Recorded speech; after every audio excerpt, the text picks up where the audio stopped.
Hello everyone. So today's topic is AC circuit containing capacitor. So आज हम देखेंगे कि AC सर्किट में कैपेसिटर लगाने से करंट एंड EMF में क्या फेज डिफरेंस आता है. सो फर्स्ट स्टेप हमारा circuit diagram. So consider a circuit containing capacitor only. So ये है हमारा circuit diagram. Source of EMF लगाया है एंड कैपेसिटर लगा दिया है साथ में. एंड ये सोर्स क्या रिप्रेजेंट करता है? E is equal to E naught sin omega t. So second step, EMF given होती है, हमें करंट फाइंड करना है. So see, E is equal to E naught sin omega t. Let this equation be 1, जैसे previous दो article में हमने किया है. अब देखो हमारा एलिमेंट क्या है? कैपेसिटर. तो कैपेसिटर क्या स्टोर करता है? चार्ज. तो हम मान लेंगे Q क्या है? Charge on capacitor at any instant of time t. सो हम कैपेसिटेंस में कर चुके हैं. Q किसके इक्वल होता है? CV.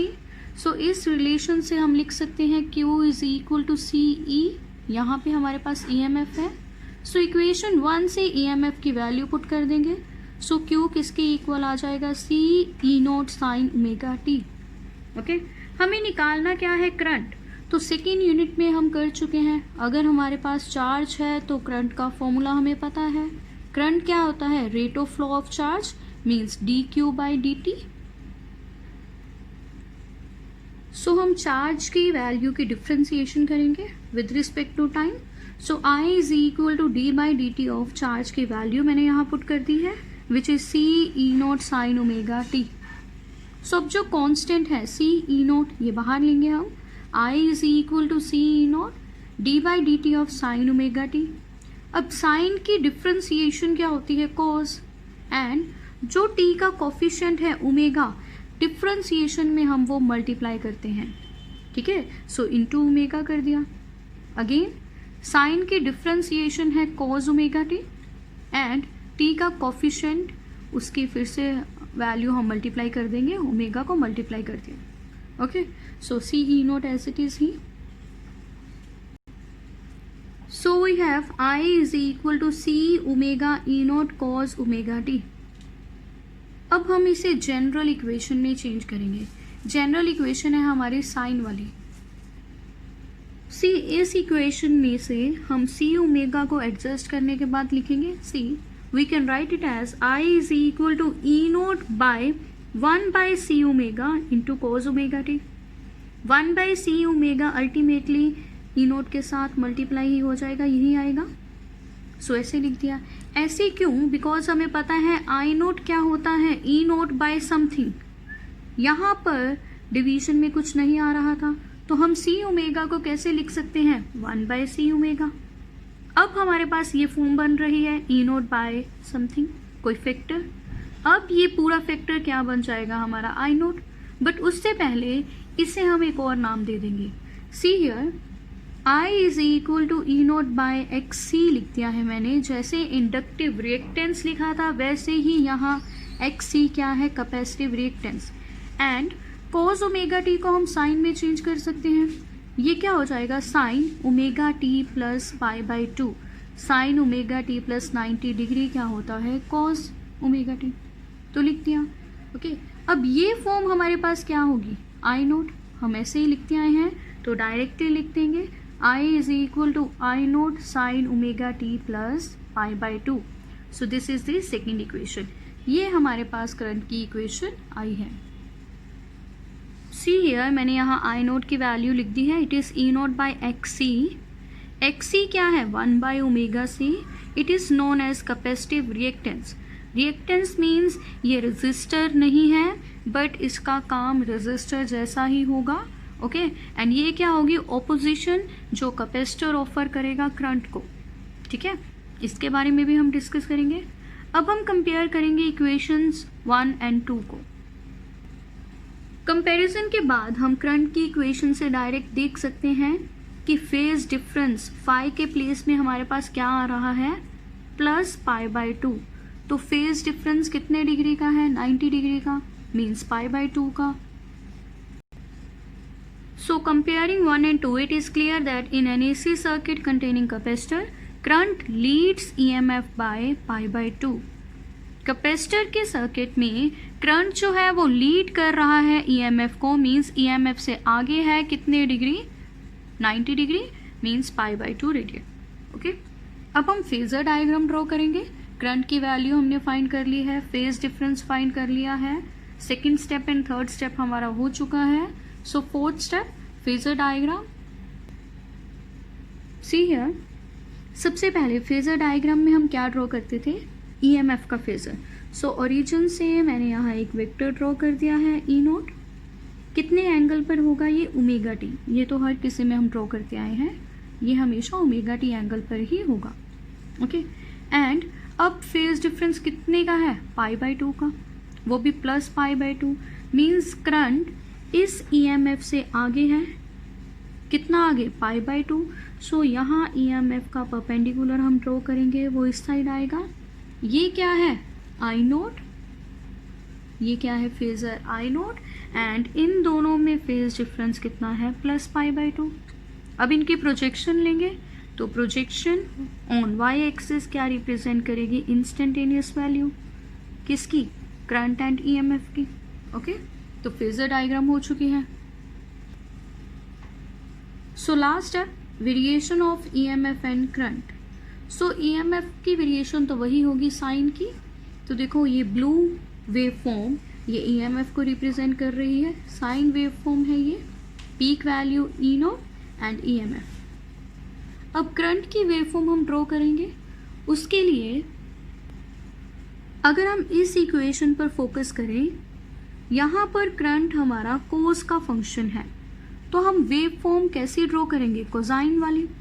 यहाँ कोस जो एंगल है वो पॉजिटिव है, तो हम कोस की वेव फॉर्म ड्रॉ करेंगे, वो भी पॉजिटिव एक्सिस से स्टार्ट करेंगे।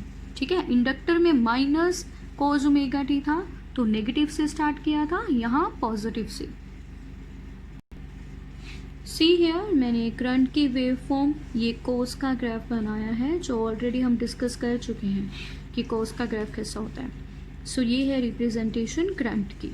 सो देखो यहाँ पर, यहाँ से ईएमएफ स्टार्ट हो रही है, यहाँ से करंट स्टार्ट हो रहा है, तो ये जो गैप है ये क्या रिप्रेजेंट कर रहा है, फेज डिफरेंस कितने का, π/2 का। ठीक है, तो वेरिएशन भी हमारी हो चुकी है। So now we will discuss about capacitive reactance.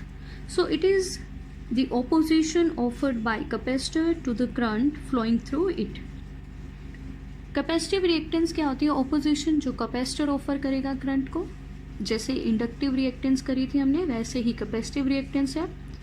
Basically ये नॉन रेजिस्टिव होती है, ये रेजिस्टेंस नहीं है, बट इसका काम वही होगा, ये भी करंट को ऑपोजिशन ही ऑफर करेगा। So what is the cause of capacitive reactance? The basic cause of capacitive reactance is due to the changing electric field between the two plates of capacitor. Capacitor की plates में जो electric field change होती है वही cause है किसका, capacitive reactance का।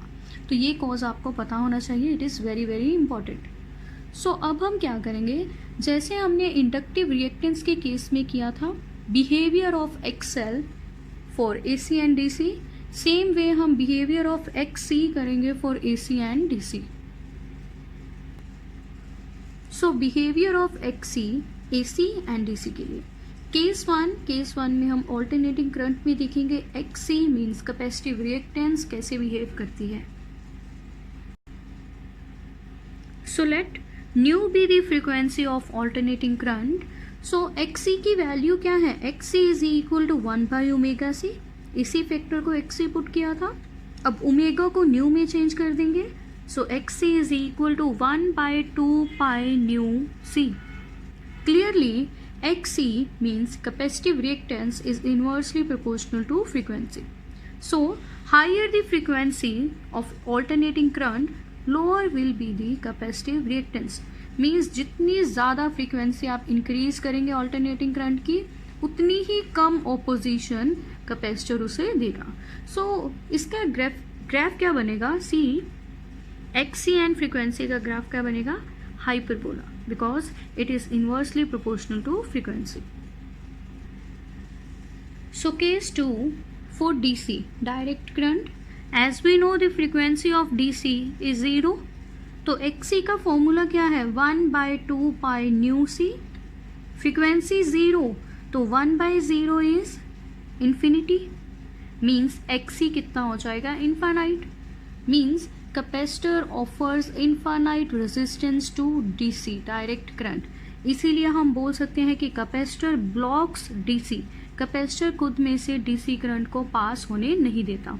तो यहाँ से आपको कॉन्सेप्चुअल क्वेश्चन आ सकता है कि कैपेसिटर DC करंट के लिए कैसे बिहेव करता है.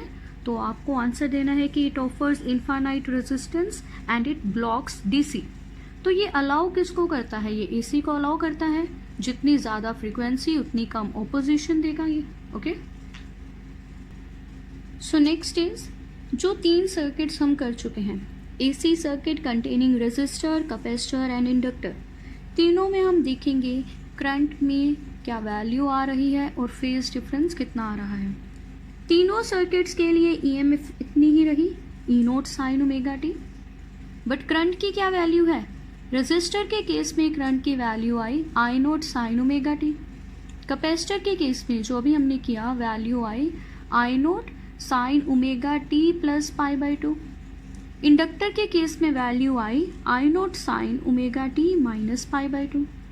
फेज डिफरेंस कितना आया, रेजिस्टर के केस में 0, कैपेसिटर के केस में प्लस π/2 एंड इंडक्टर के केस में माइनस π/2. इसका मतलब क्या था कि रेजिस्टर वाले सर्किट में current and EMF in phase थी. कैपेसिटर वाले सर्किट में करंट लीड कर रहा था EMF को, करंट आगे था EMF से. इसे हम ऐसे भी तो बोल सकते हैं कि EMF पीछे थी करंट से. दोनों का सेम मीनिंग ही है. करंट अगर आगे है EMF से मीन्स EMF पीछे है, लैग कर रही है करंट से. कितने फेज डिफरेंस से, π/2. एंड लास्ट इंडक्टर के केस में माइनस आया था हमारे पास. सो करंट क्या कर रहा था, लैग कर रहा था EMF से. मीन्स करंट EMF से पीछे था. और इसे ऐसे भी तो बोल सकते हैं कि EMF करंट से आगे थे. ओके, ये पॉइंट्स आपको याद रखने हैं.